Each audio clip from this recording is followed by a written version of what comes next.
तर चला, काल बनवलेलं इडली बॅटरचं मी आज इथे घेतलं होतं डोसा वगैरे बनवायला. तर इथे पहिले चटणी बनवून घेतली आणि खरंच माझी चटणी पण आज खूप मस्त झाली होती.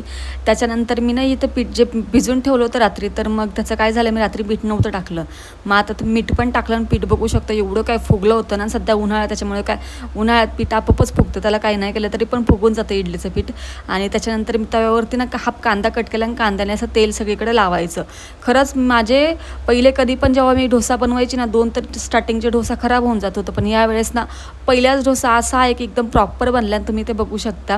त्यानंतर नवरोबाला इथे नाश्ता दिला आणि मी पण लगेचच नाश्ता करून घेतला.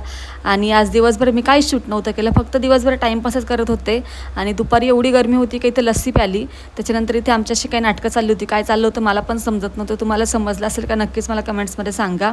आणि त्याच्यानंतर दिवसभर एवढी झोपले की संध्याकाळी 7:30 वाजताच उठले होते मी डायरेक्ट. मग उठल्याबरोबर तर पहिले फ्रेश झाले आणि देवपूजा करून घेतली, कारण आज दिवसभर मला काही काम पण नव्हतं, सुट्टी असल्यामुळे ना फक्त दिवसभर टाईमपासच चालला होता. त्याच्यानंतर चहा वगैरे घेतला ब्लॅक कॉफी, आणि चहा नाही बोलू शकत मी, ब्लॅक कॉफी घेतली.